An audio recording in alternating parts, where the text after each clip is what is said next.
hoje o assunto que nós iremos abordar será dízimas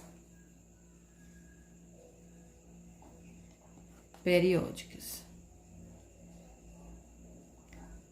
Mas antes de nós falarmos diretamente sobre dízimas periódicas, nós vamos relembrar aqui um pouquinho da representação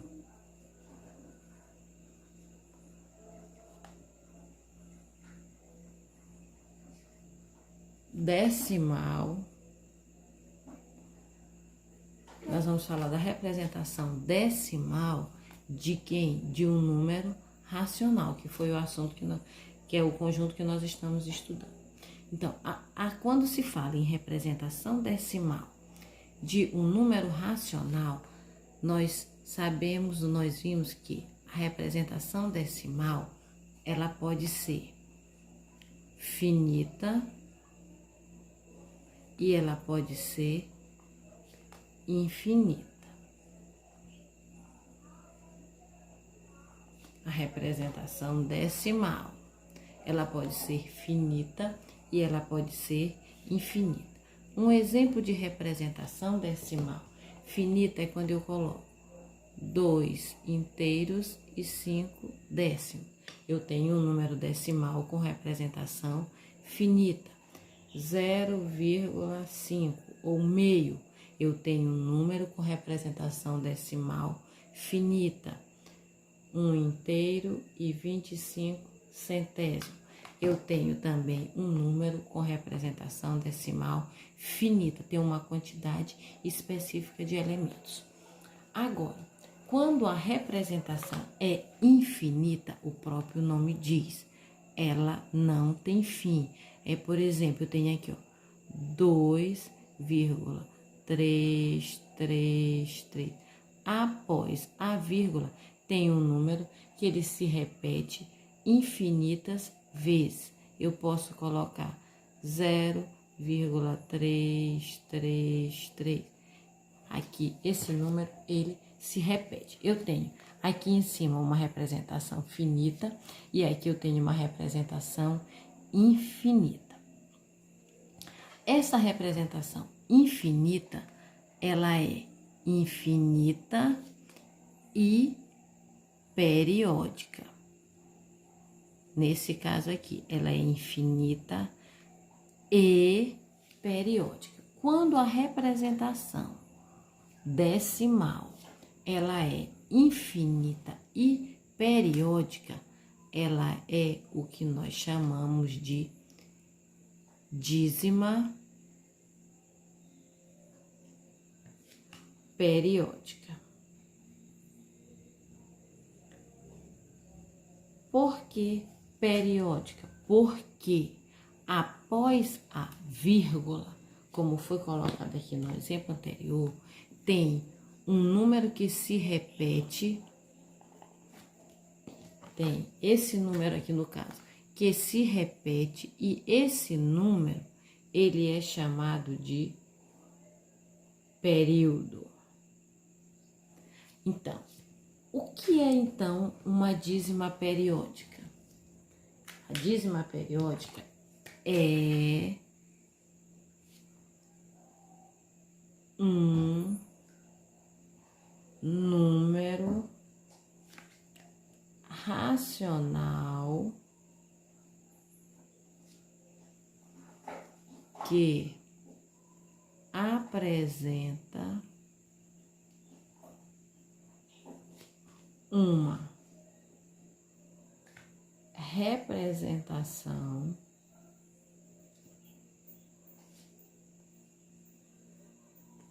decimal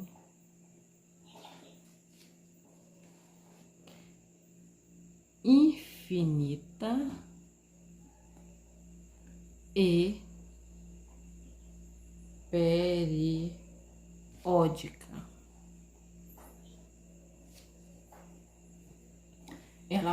É um número racional e que ele vai sempre apresentar uma representação decimal infinita e periódica, certo? Então, essa dízima periódica, ela pode ser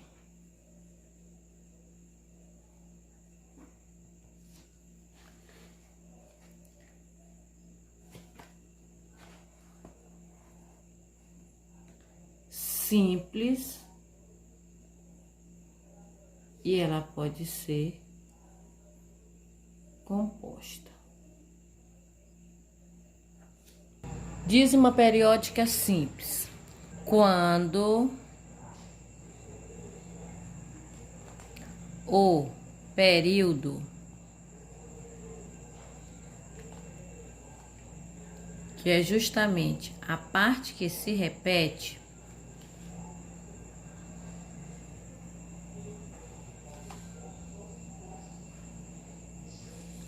aparece logo depois da vírgula.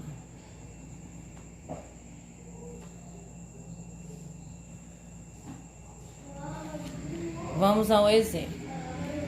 Se eu tenho, ó, 0,333, após a vírgula, surgiu logo um número que se repete. Ele vai se repetir infinitas vezes. Esse número aqui, ele é o período. Quando eu tenho uma dízima periódica em que logo após a vírgula aparece o período, nós dizemos que ela é uma dízima periódica simples. Essa dízima periódica simples aqui, eu posso escrevê-la ainda de uma forma simplificada. 0,333 eu posso colocar como 0,3 e sobre o 3 colocar uma barrinha. Quando eu coloco essa barrinha, quer dizer que esse 3 ele vai se repetir infinitas vezes. Vamos a mais um exemplo. Eu tenho 2,4344343.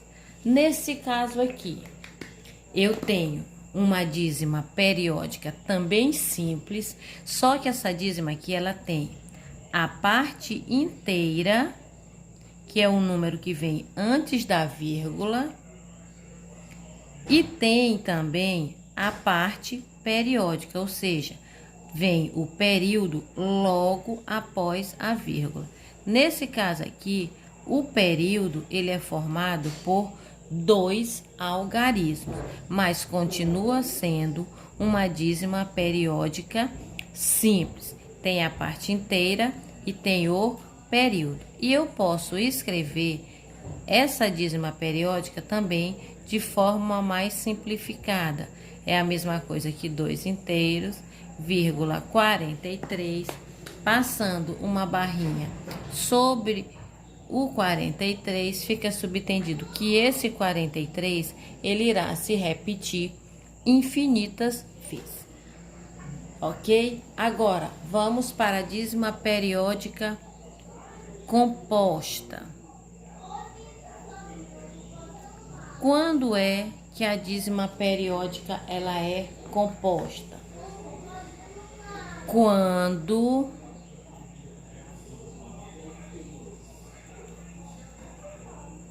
após a vírgula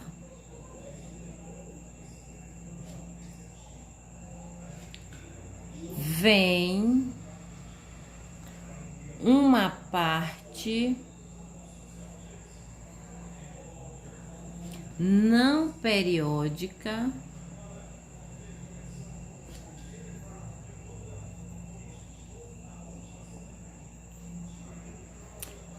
e depois a parte periódica. A parte periódica.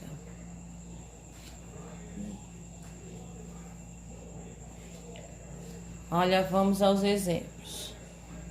Eu tenho 2 inteiros, vírgula 1, 2, 2, 2.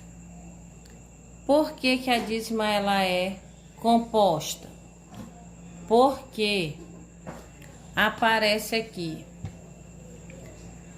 a parte inteira, que é o que vem antes da vírgula,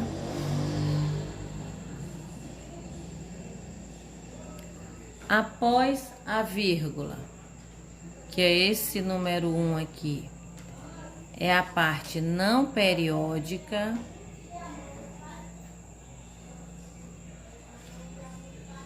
ou antiperíodo, que é a mesma coisa.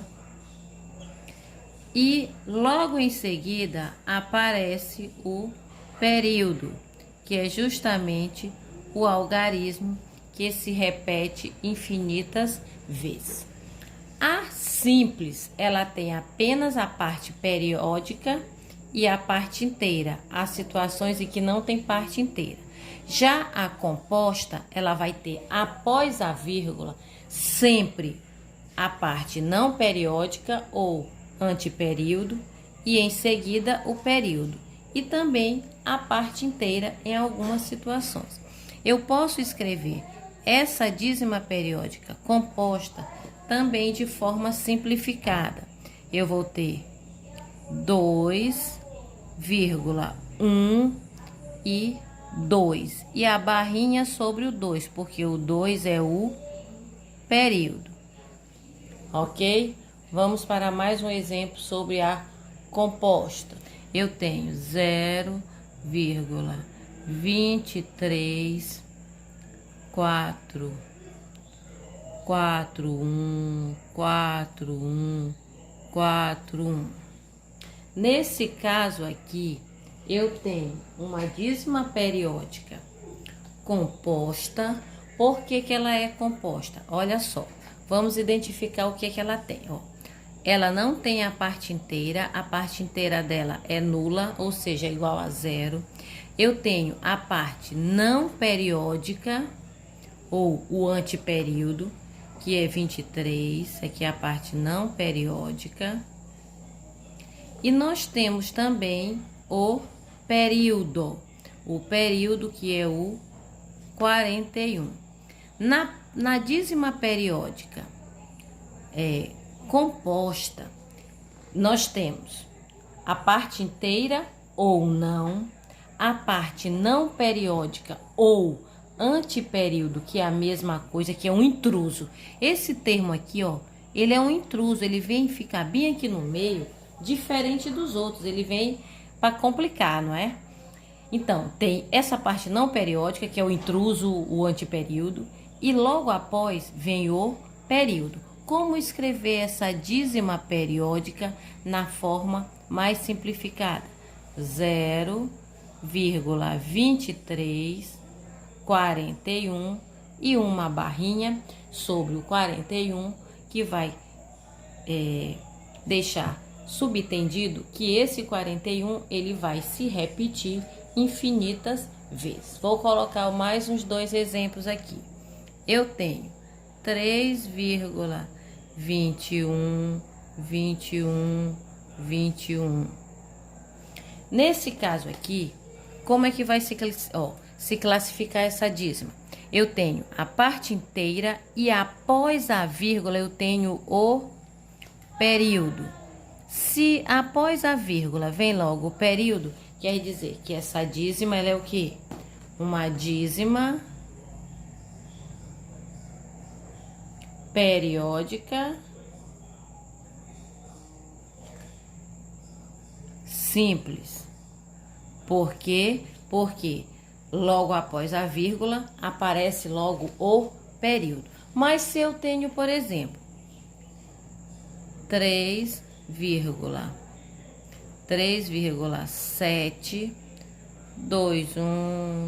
21.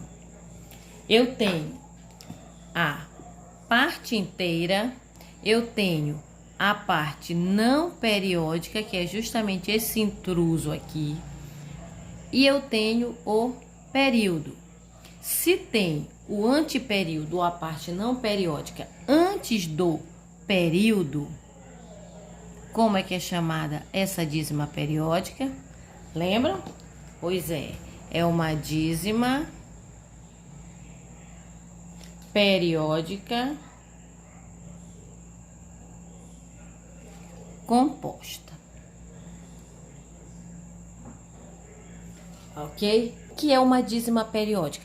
É um número cuja representação decimal vai ser sempre infinita e periódica. Ou seja, vai ter sempre um número após a vírgula que irá se repetir infinitas vezes. Como é que pode ser a dízima? Ela pode ser simples e ela pode ser composta. Para ela ser simples, após a vírgula vem logo o período. Para ela ser composta, depois da vírgula vem o antiperíodo ou a parte não periódica, e após a parte não periódica vem o período. Essas dízimas periódicas, elas são resultados, né, de divisões, porque nós sabemos que as frações são divisões. Portanto, essas dízimas, esses números decimais, como nós já vimos em outros momentos, que elas são o resultado do quociente, ou seja, da divisão do numerador, sempre de um numerador por um denominador, não é? Que resulta nesses números decimais. No caso, que é o nosso objeto de estudo aqui, que são os decimais com representação infinita e periódica, que são as dízimas periódicas, ok?